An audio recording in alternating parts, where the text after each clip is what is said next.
एक बहुत पुराने समय की बात है।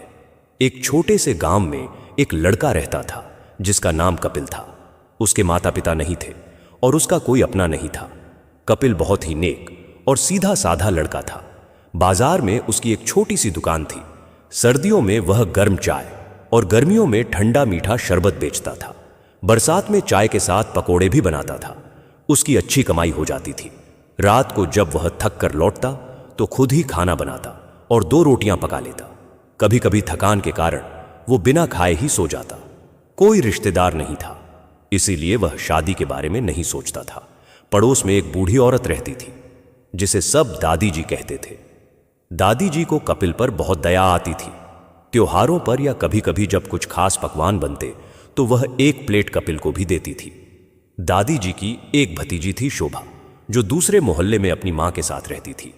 वो गोरी चिट्टी थी और उसे अपने गोरे रंग पर बहुत घमंड था। हर समय कंघी छोटी करके आंखों में काजल लगाकर वह खिड़की से झांकती रहती थी। उसकी विधवा मां को बेटी की शादी की बहुत चिंता थी। वह अपनी बेटी के व्यवहार से भी परेशान रहती थी, लेकिन क्या करती, जेब में पैसा नहीं था और बिना दहेज के गरीब की बेटी से कौन शादी करता।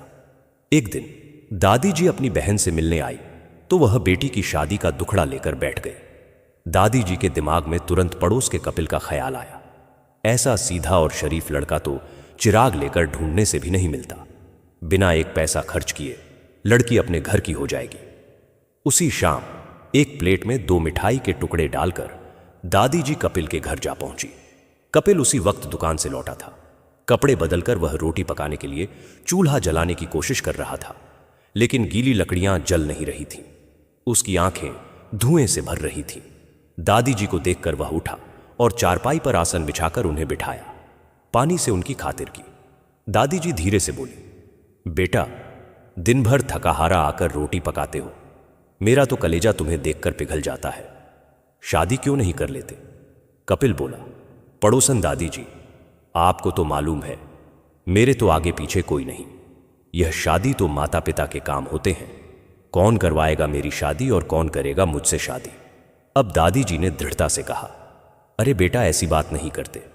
मैं भी तो जीवित हूं और फिर तुझ में किस बात की कमी है? कमाऊं बेटा है। कपिल बोला, वो तो ठीक है, लेकिन लड़की कहां है? दादी जी ने झट से मिठाई का टुकड़ा उसके मुंह में ठूंस दिया।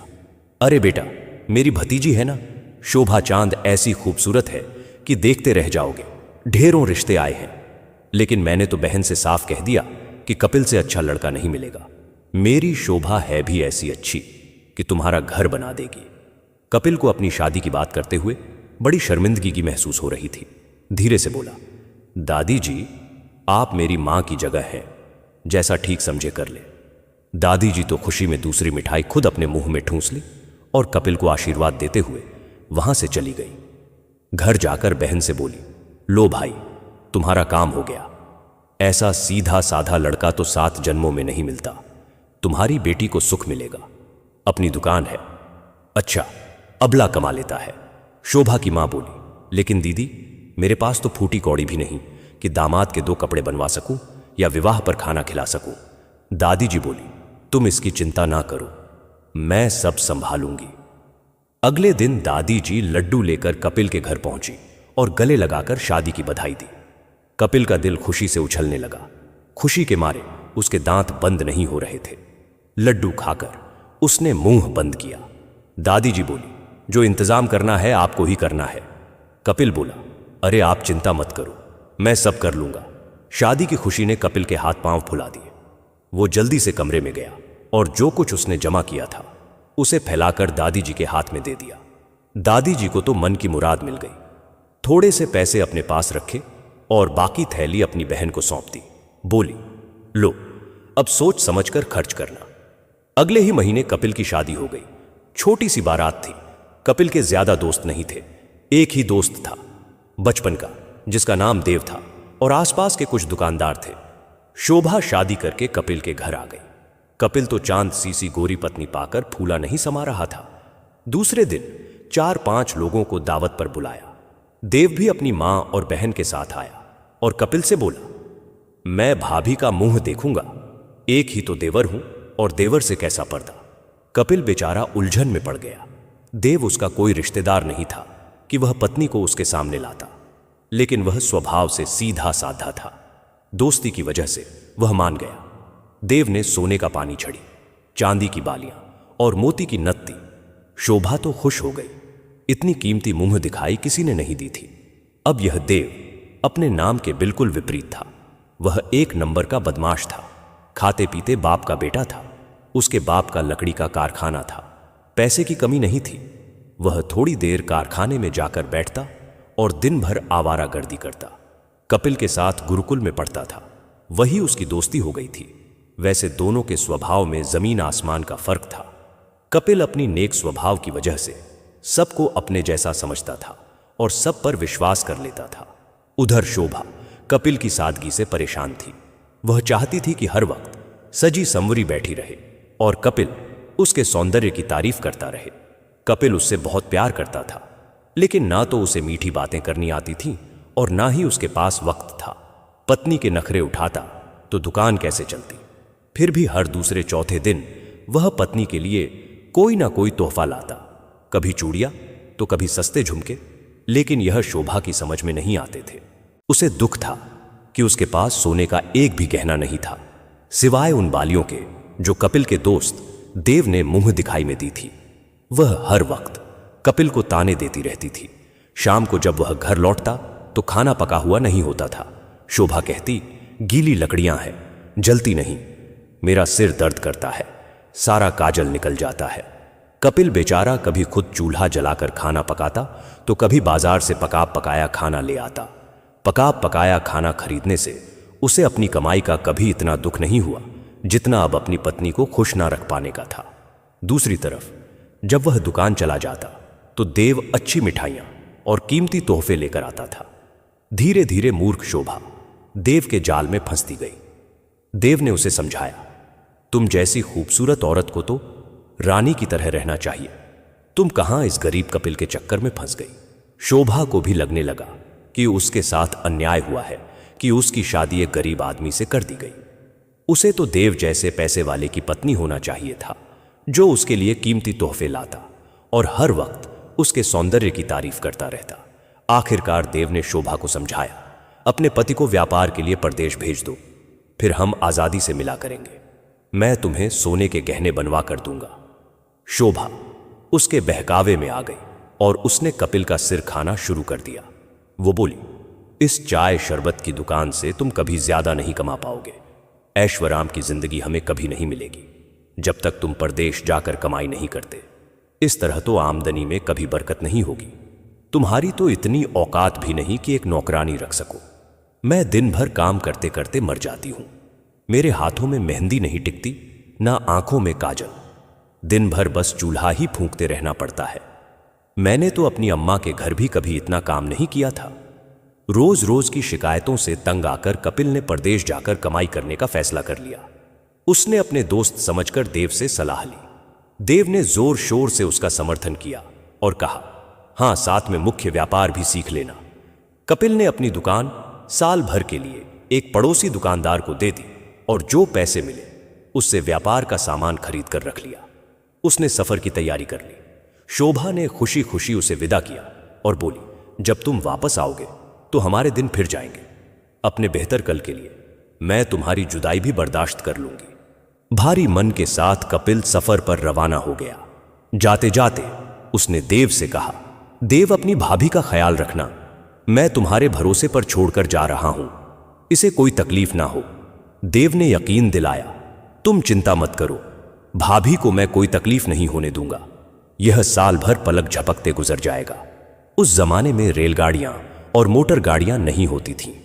लोग बैलगाड़ियों से सफर करते थे। 1 महीने का लंबा सफर तय करके कपिल एक बड़े शहर में पहुंचा और एक छोटी सी धर्मशाला में रुकने का इंतजाम किया। धर्मशाला के मालिक एक नेक सूरत वाले वृद्ध व्यक्ति थे। उन्होंने कपिल को अपनी धर्मशाला में एक छोटा सा कमरा रहने के लिए दे दिया। वही धर्मशाला में वह दोनों समय का खाना खा लेता था।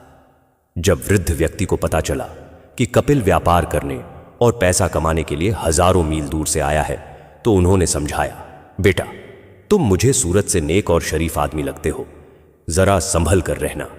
इस शहर का नाम रामपुर नगरी है और यहाँ का राजा बिल्कुल मूर्ख है, इसलिए यहाँ के लोग भोले भाले लोगों और यात्रियों को ठगते हैं और बेवकूफ़ बनाकर अपना उल्लू सीधा करते हैं। यहाँ कहीं कोई सुनवाई नहीं होती। कपिल ने जवाब दिया, बाबूजी, मैं आपकी बात का ख्याल रखूंगा। मैंने सोचा है कि पहले 2-4 दिन आराम करके यहाँ के हालात समझ लो, फिर काम शुरू करूंगा। कपिल बाजार में थोड़ी देर घूमा, तभी एक नाई की दुकान नजर आई। उसने सोचा कि बाल बड़े हो गए हैं, सफर में बाल कटवाने का मौका नहीं मिला, पहले बाल कटवा लो। दुकान में जाकर उसने नाई से कहा, भैया मुझे बाल कटवाने हैं। नाई बोला, आइए बैठिए। कपिल ने पूछा, कितने पैसे लोगे? भैया, नाई बोला, बस कुछ दे देना। कपिल ने सोचा कि यह तो बड़ा शरीफ आदमी है, वृद्ध व्यक्ति ने तो यूं ही डराया था, यहां सब ठीक ठाक है। बाल कटवाने के बाद कपिल ने उसे पैसे दिए तो नाई ने पूछा, यह क्या है? कपिल ने जवाब दिया, बाल कटाई के पैसे। नाई बोला, लेकिन मैं तो पैसे नहीं लूंगा, मैंने तो तुमसे कहा था कि कुछ दे देना। मुझे तो कुछ चाहिए। कपिल बेचारा बड़ा हैरान हुआ, कुछ क्या होता है? उसने पैसे बढ़ा कर दिए, 2 गुने तिगुने करके दिए, लेकिन नाई अड़ गया कि उसे तो कुछ चाहिए। कपिल को वृद्ध व्यक्ति की बात याद आई और उसने सोचा कि इस मुसीबत से वही निकाल सकते हैं। उसने नाई से कहा, तुम मेरे साथ चलो, यह कुछ मैं घर पहुंचकर तुम्हें दे सकता हूं। कपिल नाई को लेकर धर्मशाला पहुंचा और वृद्ध व्यक्ति को सारा वाक्य सुनाया। वृद्ध व्यक्ति ने नाई से कहा, तुम कल सुबह आना, अभी हमारे पास कुछ नहीं है, कल हम चुका देंगे। नाई चला गया तो वृद्ध व्यक्ति ने कपिल से कहा, बेटा, मैंने कहा था ना कि यह नगरी है, यहां हर कदम फूंक फूंक कर और समझदारी से उठाना।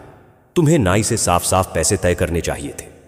कपिल हैरान होकर बोला, बाबूजी, मुझे क्या पता था कि इस झंझट में फंस जाऊंगा, मैं तो बस सीधे साधे बाल कटवाने गया था।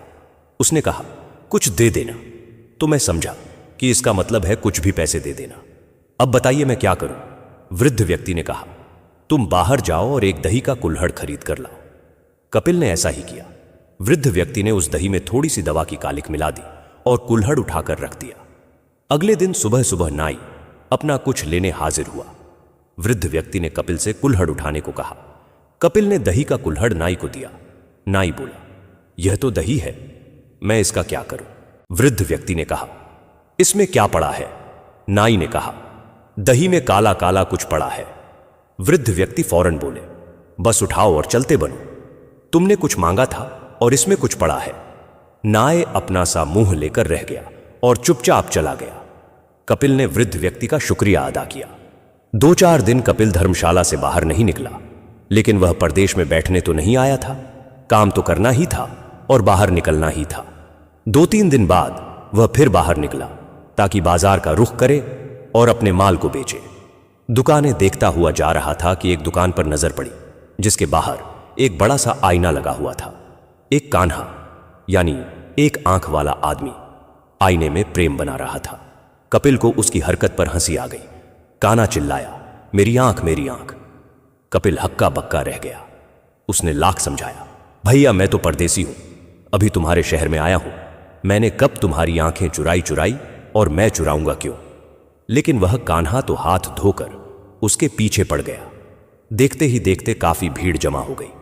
हैरत की बात थी कि वहां मौजूद सभी लोग उस कान्हे की ही वकालत कर रहे थे और कपिल पर जोर दे रहे थे कि वह उसकी आंखें लौटा दे। मरता क्या ना करता। कपिल उस कान्हे को लेकर वृद्ध व्यक्ति के पास पहुंचा और सारा किस्सा बयान किया। वृद्ध व्यक्ति ने कान से कहा, तुम कल सुबह आकर अपनी आंख ले जाना। कान्हा चला गया तो वृद्ध व्यक्ति कपिल की ओर मुड़े, लेकिन उनके कुछ बोलने से पहले ही कपिल बोल पड़ा, बाबूजी, मुझे कुछ मत कहिए, मेरा कसूर इतना था कि मुझे हंसी आ गई। वृद्ध व्यक्ति बोले, बेटा, अब जो भी हुआ इस किस्से को निपटाना है। ऐसा करो, कसाई की दुकान पर जाकर बकरे की 810 आंखें उठाकर ले आओ। कसाई से कह देना कि मैंने मंगवाई है। कपिल ने ऐसा ही किया। वृद्ध व्यक्ति ने सारी आंखें धो धोकर और सुखाकर एक डिब्बे में रख दी। अगले दिन वही कान्हा आंख मांगने आया तो कपिल ने वृद्ध व्यक्ति के कहने के मुताबिक डिब्बा खोलकर उसके सामने रख दिया। बोला, भाई, मेरे पास तो बहुत से लोगों की आंखें गिरवी रखी है, तुम अपनी आंख पहचान कर ले जाओ। वो कान्हा जो उसे ठगने के चक्कर में था, उसे ऐसे जवाब की उम्मीद नहीं थी। अपना सा मुंह लेकर वो वापस लौट गया। कपिल ने वृद्ध व्यक्ति के हाथ जोड़े। बाबूजी, आपकी बुद्धि को कौन पहुंच सकता है? आपने 2 बार मेरी जान छुड़ाई। वृद्ध व्यक्ति ने समझाया, अब शहर में आ गए हो तो अपने काम से काम रखो और बाकी हर चीज के प्रति गूंगे, बहरे और अंधे बन जाओ। कपिल ने वृद्ध व्यक्ति की नसीहत को मन में बांध लिया और व्यापार में काफी लाभ हुआ। कई महीने गुजर गए। अब वह चाहता था कि जल्द से जल्द अपना सामान बेचकर अपने वतन वापस लौट जाए। उसे अपने घर और पत्नी की बहुत याद सताने लगी थी। उसने शोभा को कई खत लिखे। जवाब में शोभा लिखती कि वह उसकी याद में बहुत परेशान है। एक दिन बचा हुआ थोड़ा सा सामान लेकर वो व्यापार के लिए निकला तो एक अजीब नजारा देखा। एक पालकी में एक औरत बैठी थी। पालकी के चारों तरफ पर्दे लटके हुए थे। 2 आदमी पालकी उठाए बाजार में जा रहे थे और एक आदमी साथ में आवाज लगाता हुआ चल रहा था, अगर कोई 1000 रुपये दे तो यह औरत बीच चौक में शौच करेगी। कपिल की नैतिकता भड़क उठी। उसने सोचा, यह पर्दे वाली औरत भला पहले बाजार के बीच चौक में शौच कैसे कर सकती है? कहां यह पर्दा और कहां यह बेशर्मी? यह कैसे मुमकिन है? कपिल भूल गया कि वह रामपुर नगरी में है। उसी आवेश में उसने कहा, मैं 1000 रुपये दूंगा अगर यह पर्दे वाली औरत ऐसा करेगी। उसके कहने की देर थी कि औरत झट से पालकी से निकली और अपना लहंगा फैलाकर बीच बाजार में शौच कर दिया। कपिल के तो होश उड़ गए। वो आदमी बोला, लाओ निकालो 1000 रुपये। कपिल के पास इतने पैसे कहां थे? उसने तो एक नामुमकिन सी बात समझकर वह शर्त लगा दी थी। अब वो उसे वृद्ध व्यक्ति की नसीहत याद आई और वह बहुत पछताया। वहां मौजूद सभी लोग उसके पीछे पड़ गए कि रुपए निकालो। मजबूरन कपिल को कहना पड़ा, मेरे पास इस वक्त रुपए नहीं है, मेरे घर चलो, वहां से पैसे ले लो। वह आदमी कपिल के साथ वृद्ध व्यक्ति के पास पहुंचा। कपिल ने सारा वाक्य बताया। वृद्ध व्यक्ति को कपिल की मूर्खता पर बहुत गुस्सा आया, लेकिन उस आदमी के सामने वे शांत रहे और बोले, चलो मैं साथ चलता हूं, खुद देख लूंगा और सबके सामने पैसे दूंगा। वृद्ध व्यक्ति ने अपना झोला उठाया और उनके साथ चौक में पहुंच गए। वो औरत वहीं पालकी में बैठी थी और लोग भी खड़े थे। वृद्ध व्यक्ति ने पूछा, पहले मुझे पूरी बात बताओ, शर्त क्या थी? उस आदमी ने पूरी बात बताई। वृद्ध व्यक्ति बोले, शर्त बीच चौक की थी। ना आदमी ने कहा, जी हां। वृद्ध व्यक्ति ने अपने झोले से जमीन नापने का फीता निकाला और उस आदमी से कहा, चलो नाप कर देखते हैं कि जिस जगह इस औरत ने हरकत की वो चौक का बीज है भी या नहीं। वो आदमी सिटपिट आया, लेकिन मजबूरन वृद्ध व्यक्ति के साथ मिलकर चौक को नापा। जिस जगह औरत ने शौच किया था वो चौक का बीज नहीं था। वृद्ध व्यक्ति बोले, यह तो शर्त गलत हो गई, इस औरत को दोबारा बीच चौक में शौच करना होगा, तब मैं तुरंत रुपए दूंगा। अब औरत के लिए इतनी जल्दी दोबारा यह काम करना मुमकिन नहीं था, इसलिए वह औरत और उसका साथी शर्मिंदगी के साथ वृद्ध व्यक्ति को बुरा भला कहते हुए अपने रास्ते चले गए। कपिल ने राहत की सांस ली। धर्मशाला लौटकर वृद्ध व्यक्ति ने कपिल की खूब खबर ली, तुम बाज नहीं आओगे, अगर मैं यहां ना होता तो तुम बर्बाद हो जाते, जितना कमाया उससे ज्यादा गवा देते। तुम्हारे लिए बेहतर है कि अपने वतन लौट जाओ। तुम जैसे सीधे साधे आदमी के लिए इस शहर में रहना ठीक नहीं। मैं कब तक तुम्हें बचाता फिरूंगा? कपिल का इरादा कुछ दिन और रुकने का था। उसने शोभा को खत में लिखा था कि वह 2 महीने बाद आएगा और उसके लिए तोहफे खरीदे हैं, लेकिन वृद्ध व्यक्ति के जोर देने पर उसने पहले ही सफर की तैयारी कर ली। जरूरत का सामान लगभग बिक चुका था और अच्छा मुनाफा हो गया था। परदेश छोड़ते वक्त उसने वृद्ध व्यक्ति का शुक्रिया अदा किया कि उन्होंने एक पिता की तरह उसकी मदद की और उसकी जान बचाई। वृद्ध व्यक्ति बोले, मेरे कोई बेटा नहीं, सिर्फ एक बेटी है। तुम्हें देखकर मुझे लगा कि अगर मेरा बेटा होता तो वह तुम्हारे जैसा होता। मुझे तुमसे दिली लगाव हो गया है। अगर जिंदगी रही तो तुमसे मिलने आऊंगा। तुम इतने अच्छे और शरीफ लड़के हो कि तुम्हारे साथ कभी कुछ बुरा ना हो। दुकानदार हो तो व्यापार के लिए सफर करना पड़ता रहेगा। मेरी 3 सीख हमेशा याद रखना। पहली सीख, जहां तक हो सके रोजी कमाने के लिए परदेश ना जाओ। अपने वतन में मिलने वाली रूखी सूखी रोटी परदेश की रोटी से बेहतर होती है, उसी में बरकत होती है। भगवान ने सबको रोजी देने का वादा किया है। जो तुम्हारे हिस्से में है वह जरूर मिलेगा। अपने वतन में रहो, भगवान मदद करेगा। दूसरी सीख, कभी औरत के कहने में आकर परदेश का सफर हरगिज ना करना। घर की औरतें कारोबारी मुलाकातों को नहीं समझती, सिर्फ अपनी समझ पर भरोसा करना। तीसरी सीख, कभी अपनी पत्नी को दोस्त की देखरेख में छोड़कर सफर पर ना जाना। दोस्त कितना ही अच्छा क्यों ना हो, आदमी के साथ शैतान लगा रहता है और यह शर्म के खिलाफ है। कपिल सिर पकड़कर बैठ गया, बोला, बाबूजी, मैंने वही तीनों काम किए जिनके ना करने की आपने सीख दी। रोटी की तलाश में परदेश का सफर किया, वह भी पत्नी के जोर देने पर, और दोस्त को पत्नी का ख्याल रखने की जिम्मेदारी भी सौंप दी। वृद्ध व्यक्ति बोले, बेटा, तुम वाकई बहुत नेक और सीधे हो, लेकिन दुनिया में हर कोई ऐसा नेक नहीं होता। अब जाओ, तुम्हारे घर में चोर घुस आया है, लेकिन इतना देखकर जल्दबाजी में ना जाना, आराम से जाना, और जो तमाशा देखो उसके मुताबिक की तरह फैसला करना। कपिल उसी वक्त रवाना हो गया। करीब 1 महीने का रास्ता था। घर पहुंचा तो शाम हो रही थी। उसे वृद्ध व्यक्ति की सीख याद आई। सामान मंदिर में रखकर वो दबे पांव अपने घर के पिछवाड़े पहुंचा, जहां कमरे की खिड़की थी। कमरे में रोशनी हो रही थी। अंदर से शोभा और देव के हंसने और बोलने की आवाजें आ रही थी। कपिल दीवार से चिपक कर खड़ा हो गया।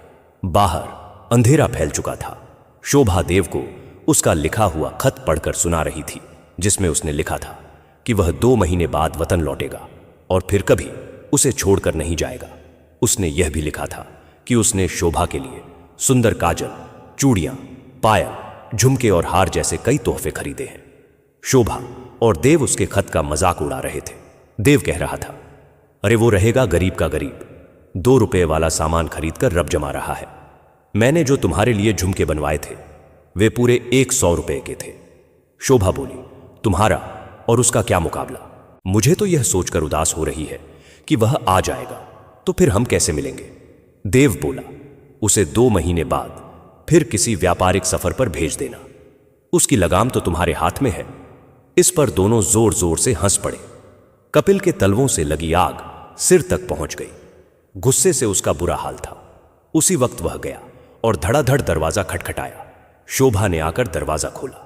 कपिल को अपने सामने देखकर उसकी हालत ऐसी हुई जैसे काटो तो खून ना निकले। पीछे पीछे देव भी निकल आया। कपिल को देखकर उसकी हिम्मत कम हो गई। मुश्किल से अपने आप पर काबू पाकर वो बोला, वो मैं भाभी की खैरियत पूछने आया था, कहीं किसी चीज की जरूरत तो नहीं। कपिल का मन हुआ कि उसका मुंह नोच ले, लेकिन बड़े सब्र से काम लेते हुए बोला, अब तो इसे अपने घर ले जाओ ताकि इसकी जरूरतों का अच्छी तरह ख्याल रख सको। मेरा इससे कोई संबंध नहीं, मैंने इसे तलाक दे दिया। शोभा जोर जोर से रोने लगी। देव चोरी के ऊपर सीना जोरी करते हुए कपिल को बुराबला कहने लगा, शराफत का तो जमाना ही नहीं। भाभी समझकर इतने दिन पत्नी की देखभाल की और तुम इल्जाम लगा रहे हो। शोर शराबा सुनकर पड़ोसी भी आ गए। सब कपिल से कहा, तुमने बहुत अच्छा किया, बेवफा पत्नी की यही सजा है। हम तो कई दिनों से इन दोनों की बेशर्मी देख देख कर परेशान थे, लेकिन तुम्हारी खातिर चुप रहे। यह अच्छे लोगों का मामला है और हम भी बहू बेटियों वाले हैं। देव के माता पिता को जब यह सब पता चला तो वे भी अपने बेटे की करतूतों पर शर्मिंदा हुए। कपिल ने देव की मां से कहा, आप अपने बेटे का विवाह शोभा से करवा दें। मैं नहीं चाहता कि यह इधर उधर भटके। यह दोनों एक दूसरे को पसंद करते हैं, साथ में खुश रहेंगे। देव ने बहुत हाथ पांव मारे, लेकिन उसकी एक न चली। देव की मां शोभा को अपने घर ले गई ताकि उसका विवाह देव से करवा दे। इस हंगामे में आधी रात बीत गई। कपिल इतने लंबे सफर से आया था और थका हारा था। उस पर यह सब हुआ तो वह बिल्कुल टूट गया। 2 दिन तक वह घर से बाहर नहीं निकला। रामनगरी वाले वृद्ध व्यक्ति और उनकी बातें उसे बुरी तरह याद आ रही थी। जैसे तैसे 1-2 महीने गुजारे, लेकिन किसी काम में उसका मन नहीं लगा। आखिरकार उसने फिर से सफर करने की ठानी और रामनगरी जा पहुंचा। वृद्ध व्यक्ति ने उसे गले लगाया और तसल्ली दी, बेटा, जो होता है अच्छे के लिए ही होता है। शोभा से तुम्हारी शादी किस्मत में थी, लेकिन वह तुम जैसे नेक लड़के के काबिल नहीं थी। शुक्र करो कि भगवान ने तुम्हारा पीछा उससे छुड़ा दिया। मेरी एक ही बेटी है, मैं अपने मुंह से उसकी तारीफ नहीं करूंगा, मगर वह बहुत नेक, शरीफ और वफादार लड़की है। तुम उसके साथ खुश रहोगे। अगर तुम राजी हो तो मैं अपनी बेटी की शादी तुमसे करने को तैयार हूं। अंधा क्या चाहे 2 आंखें। कपिल तो पहले से ही वृद्ध व्यक्ति का भक्त था। जाहिर है कि उन्होंने अपनी बेटी की परवरिश बहुत अच्छे से की होगी। कपिल की रजामंदी से वृद्ध व्यक्ति ने अपनी बेटी की शादी उससे कर दी और कहा, अब तुम अपने वतन लौट जाओ, व्यापार करो, खुश रहो, भगवान तुम्हें बरकत देगा। कपिल ने जिद की, बाबूजी, आप भी हमारे साथ चले। यहां आपकी बेटी की देखभाल करने वाला कौन है? हमारे साथ रहेंगे तो हमारे घर में बरकत रहेगी। बुजुर्गों का साया घर में एकता की सबसे बड़ी कृपा होता है, हमें इससे वंचित ना करें। कपिल की जिद के आगे वृद्ध व्यक्ति मजबूर हो गए। वैसे भी वे उस शहर और वहां के लोगों से तंग आ चुके थे। उन्होंने अपनी धर्मशाला बेच दी और कपिल के साथ उसके वतन चले गए। उनकी अक्लमंदी भरे मशवरों और सीखों पर चलकर कपिल ने बहुत तरक्की की और अपने शहर का एक बड़ा व्यापारी बन गया।